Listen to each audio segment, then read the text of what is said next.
Bueno, buenos días. Hoy vamos a iniciar la clase número 17. En total, de este año 2021 tendremos 21 clases y después, o sea que nos queda 18, 19, 20, 21, nos quedan 4 clases y luego editaremos una clase teórica, faltan 2 trabajos prácticos, y luego editaremos una clase teórica de recuperatorio para aquellos que por alguna razón no llegan al 80% de la asistencia. Bueno, el tema hoy es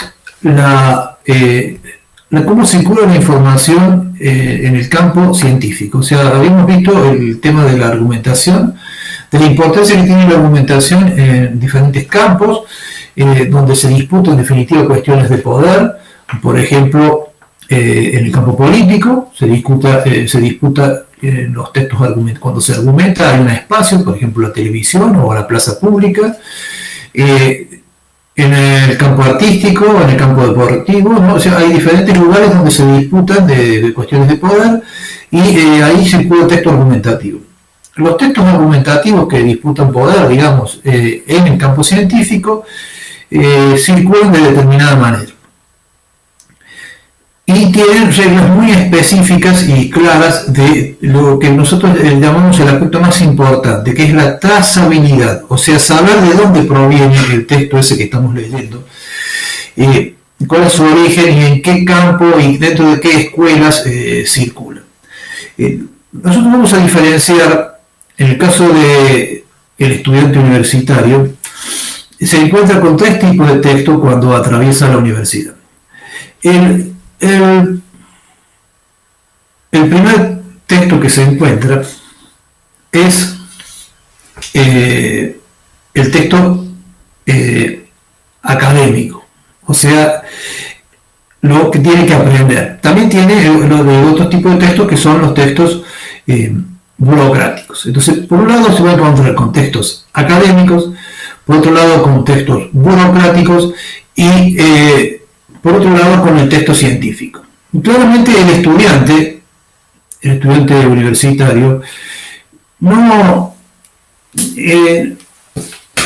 cuando ingresa a la universidad no tiene acceso directo al texto científico. Nosotros vamos a diferenciar específicamente el texto científico del texto académico, porque el texto científico es el que circula en el campo de los profesionales, del ya graduado, ¿no? O sea, de aquellas personas que ya tienen por lo menos un título de grado o título de posgrado y que participan de algún grupo de investigación. Entonces, eventualmente participan estudiantes, pero siempre con la dirección de algún graduado. Entonces, ese campo científico es donde se generan los textos científicos. Ahora, los profesores, las profesoras, los profesores, cuando deben transmitir ese conocimiento que circula en el campo científico, que debe actualizarse, que cambia todos los años, que tiene diferentes tendencias, etc., ¿qué hacen? Toman esos textos y los adaptan a un texto didáctico, que pasa a ser en general el tipo de textos que circulan en la universidad. Fragmentos a veces de textos académicos, de textos científicos, interpretados por profesores que son los que organizan los programas. Recuerden que en la universidad, la diferencia de cómo funciona el sistema en la educación obligatoria, o sea, por ejemplo en el secundario o en primario, los temas que se enseñan los determina el Ministerio de Educación. En la universidad es diferente. Los temas que se enseñan se determinan dentro de un campo de profesores que son los que deciden qué textos que se enseñan, de qué manera lo deciden. Porque para elegir a los profesores que van a dar las materias, se organizan concursos. En esos concursos hay un tribunal de 3 profesores que son los que eligen a quienes van a ser los conductores de las cátedras o los profesores de las cátedras. Por lo cual, y en esos tribunales lo que se discute es qué se enseña y cómo se lo enseña. Entonces, los temas que enseña la universidad están dentro del campo científico determinado, en general por un grupo de especialistas que se dedican a ese tema. Sucedió con la pandemia, cuando el presidente tuvo que tomar decisiones sobre la pandemia, ¿qué hizo? Llamó a un grupo de especialistas en epidemiología, ¿no?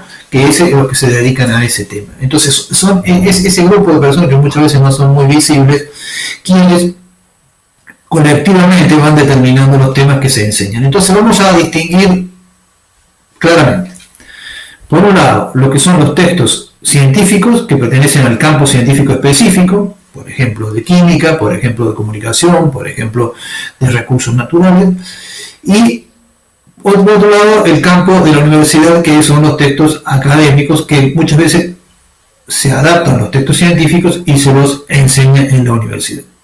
El propósito del texto académico es transmitir un conocimiento, el propósito del texto científico, en cambio, es discutir un concepto, discutir una idea, ¿no? Proponer nuevas ideas, etc. Generar lo que se llama generar teoría. Para generar teoría, en general, hay que esperar tener un título de grado o por lo menos un título de posgrado, ¿no? Para poder participar como investigador. De hecho, muchos de los profesores de la universidad, la mayoría de ellas son profesores investigadores, pero para ser investigadores requieren todo un proceso de trayectoria en la investigación y generalmente participar de grupos donde el que dirige la investigación es ya un investigador formado y el resto son integrantes del equipo que van aprendiendo, ¿no? Es otro camino distinto al de la docencia. Si bien los profesores universitarios hacen las dos cosas, son dos caminos distintos.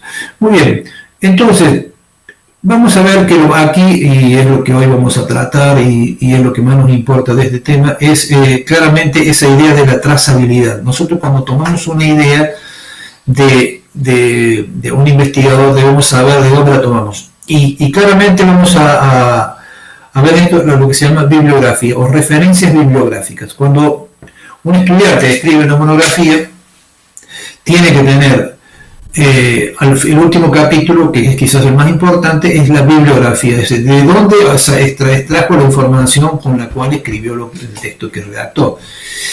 Esa trazabilidad se llama referencias bibliográficas y tiene normas muy claras.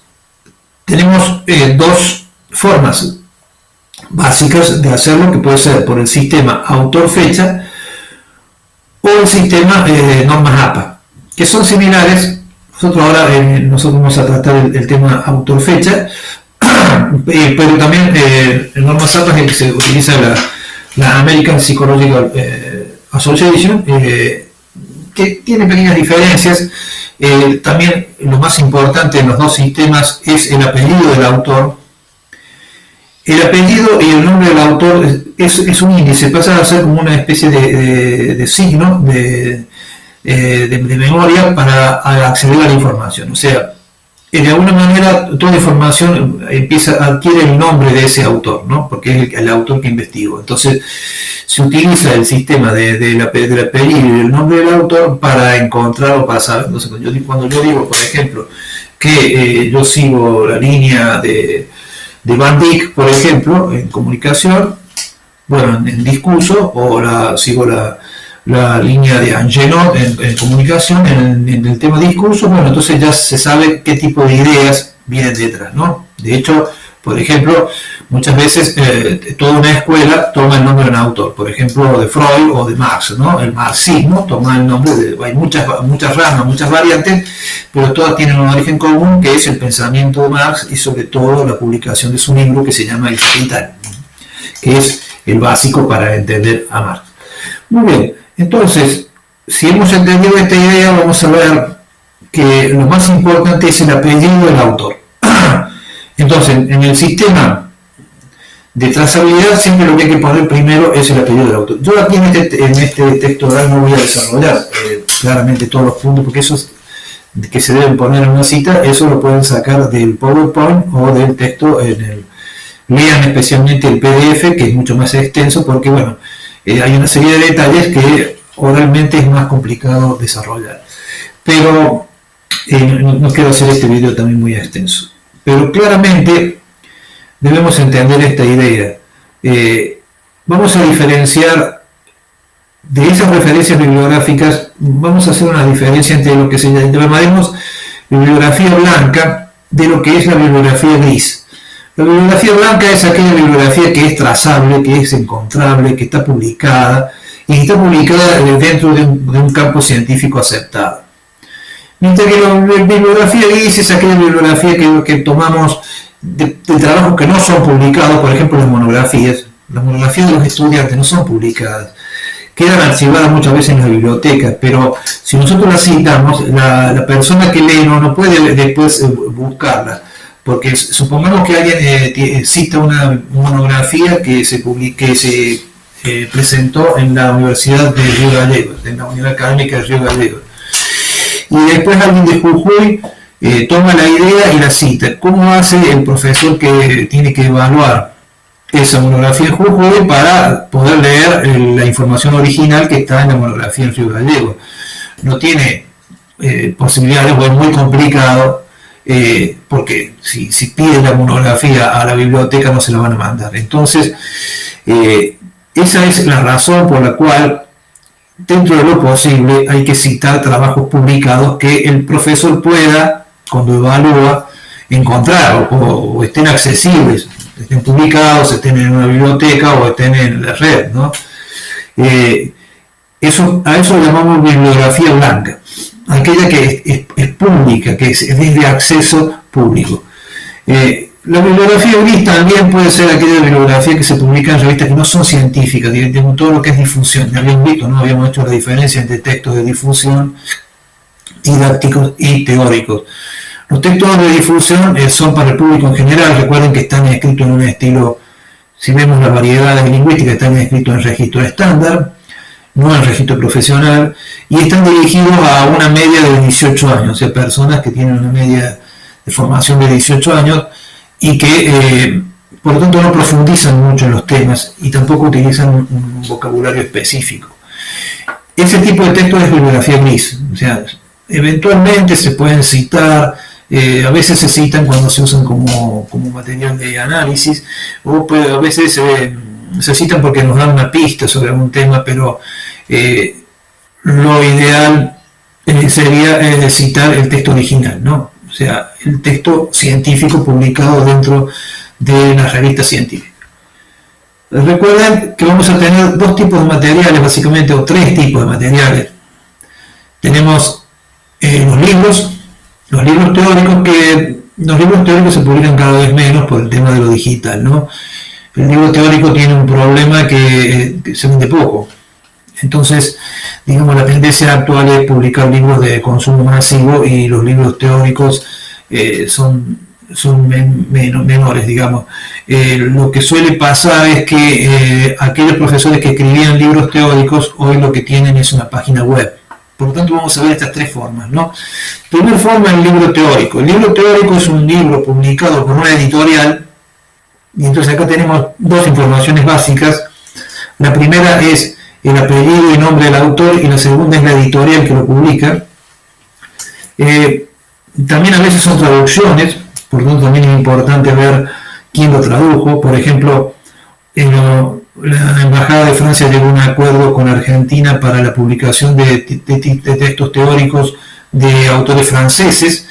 Entonces se tradujeron muchos textos teóricos de autores que muchas veces incluso ya están muertos o publicaron hace muchos años, y que actualmente salieron nuevos libros traducidos al castellano con esta asociación que hubo con la Embajada de Francia y también con la de Alemania. Entonces, tenemos el libro teórico. En ese caso lo que vamos a citar es el apellido del autor, el nombre del autor, el título del libro, y ahí lo que nos va a importar es el nombre de la editorial y la ciudad donde se publicó. Después tenemos el artículo científico, que es el que circula en un campo determinado y tiene como soporte las revistas científicas. Las revistas científicas eran originariamente impresas en papel y, bueno, son asociaciones que muchas veces ligadas a las universidades o a los cuerpos de profesionales, y que publican periódicamente. Son revistas que publican una o dos veces por año, no más, y que los artículos son evaluados por un tribunal, o sea, se llaman artículos con referatum, O sea, tienen una evaluación. Por ejemplo, el caso típico que hemos conocido y que hemos visto mucho es la publicación de los artículos en las revistas científicas con el tema, por ejemplo, de la vacuna de Sputnik, ¿no? Cuando llegó la vacuna de Sputnik, dicen, no, muchos dijeron, no, pero no está publicada en ninguna revista. Y después apareció el artículo publicado en la revista de Lancet, que es una revista de medicina muy prestigiosa, y que como estaba publicado en la revista de Lancet, entonces esa vacuna era aceptada, ¿no? O sea, fíjense la importancia que tiene la publicación en la revista, porque si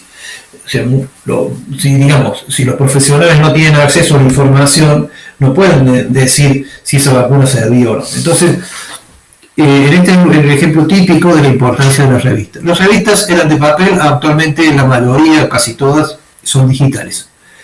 Recuerden, para citar una revista, también lo primero que se cita, y es importante, es el apellido y el nombre del autor.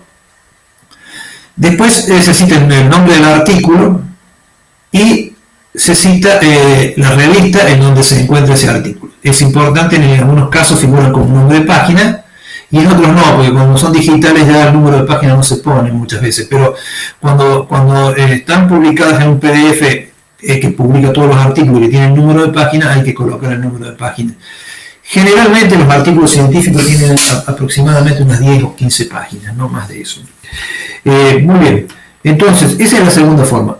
Está apareciendo otra forma que está suplantando un poco el libro teórico, que es que pensadores que son reconocidos, o sea, ya instalados en el campo científico determinado, o sea, son famosos por su pensamiento y están aceptados por los demás científicos, ese tipo de pensadores suelen tener sus propias páginas web. En ese caso también se cita el apellido del autor y se cita la página. Entonces se puede acceder a ese material que son las páginas oficiales generalmente de algún pensador determinado. También esa es otra forma muy similar a lo que es el libro teórico, porque en definitiva el pensador lo que hace ahí es publicar todo su cosmovisión, digamos, similar a como es publicar un libro teórico. Muy bien, esas tres formas son básicamente. Hay otra forma también, que son los congresos, ¿no? Las exposiciones de congresos que tienen una forma similar a la del artículo científico, o sea, y muchas veces los congresos publican sus ponencias, ¿no? También en revistas, vendrían a ser como revistas científicas donde se publican todas las ponencias de un determinado congreso. Ahí el eje no es básicamente es el congreso en sí, más que el tema. Muy bien, estas son las formas.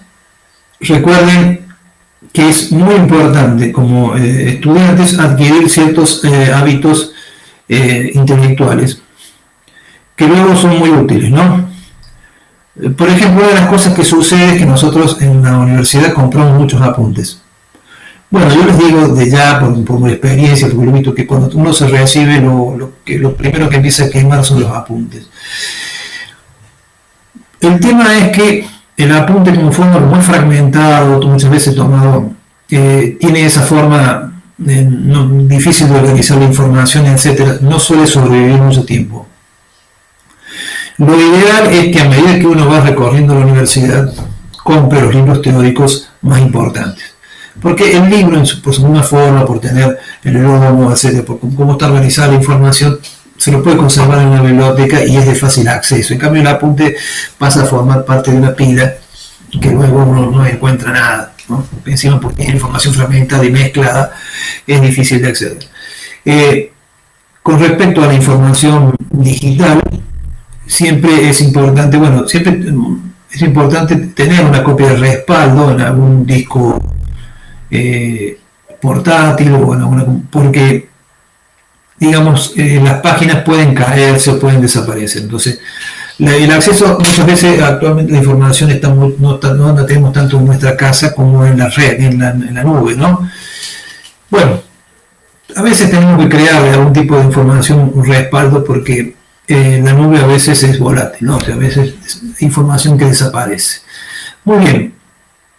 Dicho esto, yo los invito a que lean claramente el texto. Acá es muy importante que ustedes puedan redactar de forma correcta las referencias bibliográficas. Y cuando toman información de algún texto y lo colocan en el texto propio, en lo que ustedes están escribiendo, sepan claramente marcar y decir de dónde lo tomaron. Para eso está el sistema de referencias y cómo se cita.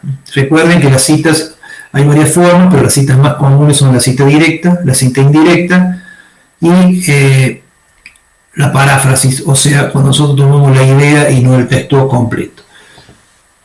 Yo creo, los invito a leer el PowerPoint y sobre todo el PDF, y creo que con esto más o menos hemos terminado la idea. Creo lo más importante, recuerden, es la trazabilidad, y lo más importante también es adoptar prácticas intelectuales que después van a servir toda la carrera e incluso toda la profesión. O sea, si ustedes están estudiando una profesión es para ejercerlo durante, bueno, gran parte de su vida.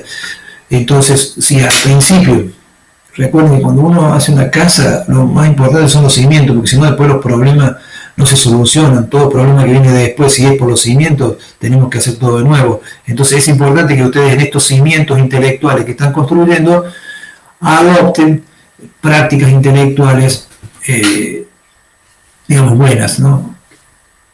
Y recuerden claramente que el plagio es una mala práctica, ¿no? O sea, eso de copiar sin decir de dónde viene la información no va. Muy bien. Nos veremos entonces en la próxima clase y espero que esto haya quedado claro.